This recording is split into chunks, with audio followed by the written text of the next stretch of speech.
Is your social media sales content cringy? In this episode, I share how to fix that.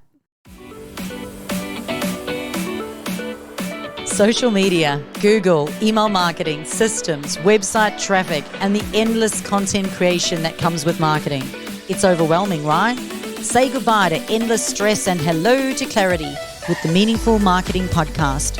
In this podcast, I will share with you fast and free practical methods to help you manage, monetize, and market your business, all infused with a healthy dose of motivation. Let's do this. Welcome back to the Meaningful Marketing Podcast. I'm Chantal, Gerardy, your host from Online Business Marketing. In today's episode, I'm going to share with you the difference between being social versus spammy. One of the biggest things that I see with business owners who are managing their own marketing is that when it comes to their social media, they are either overly salesy, overly social, or they are literally just spitting out content in the hope something is going to stick. So in today's episode, I'm going to share with you simple ways that you can create social media content that is a good mix of social, however, not overly salesy. The thing about social media is that it is social, and it's probably one of the reasons why I was able to easily be able to transition from being a personal trainer into an online marketing strategist. When you start to treat social media like it is social, and you have a strategy in place that is helping take people from not knowing you to knowing you and then to making sales, it's simply easy for you to go online and to create content that is going to be meaningful. I'm going to share with you a whole bunch of S words that are going to simply help you create content that is going to help build know, like, and trust, is social, non-spammy, and will lead to sales.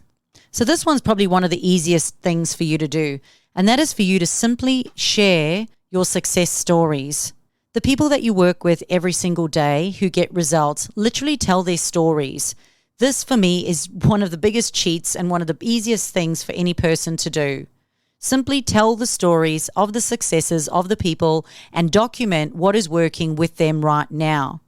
If somebody has bought something and they've come to you and they said, I was feeling like that and now I'm feeling like this, you literally go out to social media and you tell that story. That will then help your content to be able to attract more people like that. Number 2 is around sharing statistics. There are left-brained people out there that need proof that what it is that you're selling is something that they need to buy. The easy way to do this is to simply to go onto Google or ChatGPT and ask for statistics that prove what you do is something that they should be buying. Number 3 is sharing your services. And when we talk about sharing your services, we're talking about the outcomes of your service. This service is for people who are struggling with this, and what's in it for you is this. These are the outcomes that you can expect. Number 4 is sharing other people's content. So either share content from your referral partners or alternatively share content from other industry leaders. Number 5 is sharing social proof. Social proof is a little bit different to success stories. Social proof is around taking screenshots of text messages or testimonials that customers have written about your service or product, and it's about posting them out there. Again, this helps show left-brained people, especially, the value of your service or product. One thing I'd love you to remember is that it is not selling, it is serving. It is simply being able to communicate what it is that you do for people and how you can help them. There is a 4-point structure that I like to use when it comes to creating my content. First, start with a captivating headline that's going to stop the right person from scrolling. It should be no more than 1 to 2 sentences so that you can see it as a headline in your social media. Number 2 is being able to connect with their pain points. Literally show them that you know them by saying, are you struggling with this? I get it. Number 3 is around why you and why this. This is where you can put in your credibility, and this is where you can show your expertise. And the last part is putting in a call to action. Now, a lot of people will think that a call to action is always buy this. However, a call to action is really around the next step that you want the person to take. And that could just be engage, like, comment, share, Give feedback. When creating call to actions, remember the next step needs to be logical to you, but also logical to the customer.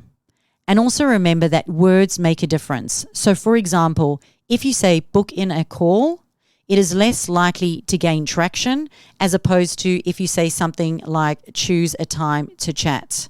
If you say buy now, it could be more effective when you use the words learn more. So I encourage you to play around with your call to actions and also survey your customers and ask them what words would likely make them take action on your social media. In the comment below, I'd love for you to write which out of the S's today are you likely to implement in your social media.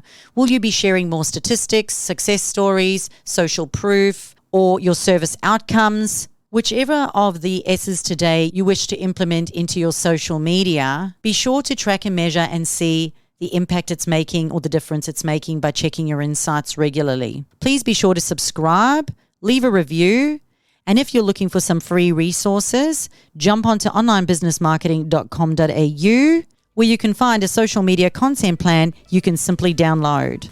This is Chantal Gerardy from the Meaningful Marketing Podcast. Thanks for listening in. Meaningful marketing is all about you making your marketing meaningful. If you've enjoyed today's episode, please hit that subscribe button. But subscribing means that you won't miss out on future episodes all about marketing and motivation.